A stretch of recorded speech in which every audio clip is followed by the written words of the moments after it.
Without community health care, Pierce County would have a big void. Pierce County would suffer, and it would affect everyone else in our community.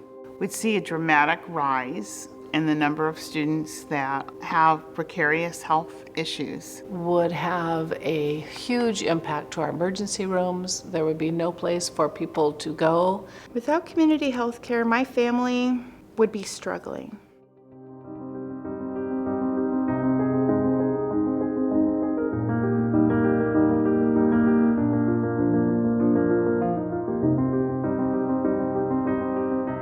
You know, Pierce County's a better place because community health care has been here.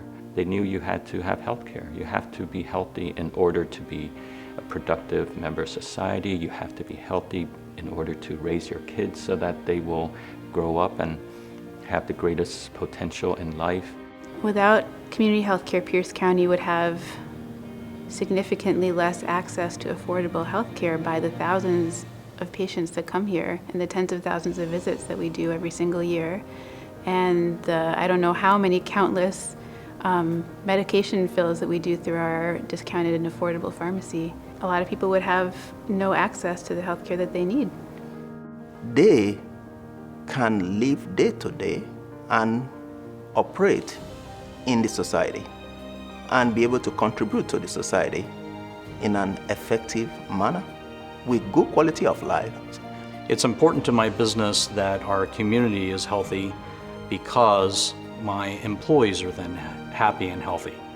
To make sure that my employees are present at their job and doing what they need to do and are not worried and concerned about what's happening at home with their children or their families.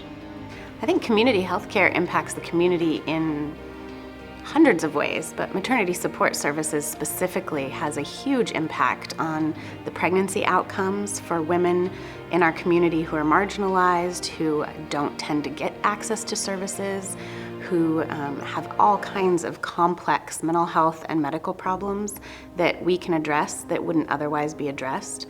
And that all benefits the community at large because those kiddos are going to be in our public school system, they're going to be in our healthcare system.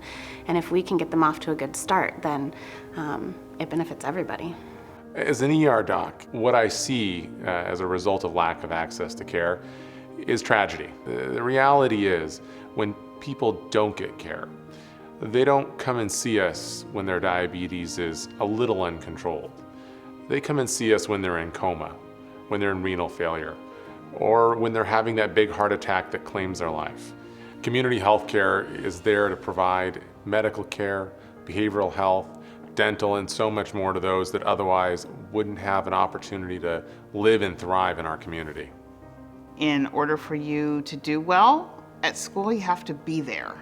Untreated asthma, untreated diabetes, untreated allergies. The list goes on and on about those things that impact students. So we know if we're going to have an impact on attendance, and not only that, but focus. If you're going to have good, solid social emotional growth, you have to feel good. We all know that. And so we're totally aware that if we're going to reach our goals for graduation and reach our goals for students being performing at their best level, then they have to be, their bodies have to be performing at their best level. And it is quite upsetting to see not all my children are making it. And many times it's because their health issues haven't been met and they don't learn. She and I are like a team for my health care. I mean, this is a smile that I never saw in the beginning. You know, like she has a good sense of humor, so she would joke around a little bit. But I didn't really get to see her full smile until, you know, a while later after she worked really hard to work for somebody that really is putting that much energy into their own health care. To go home smiling, I get this hit of this is why I come to work.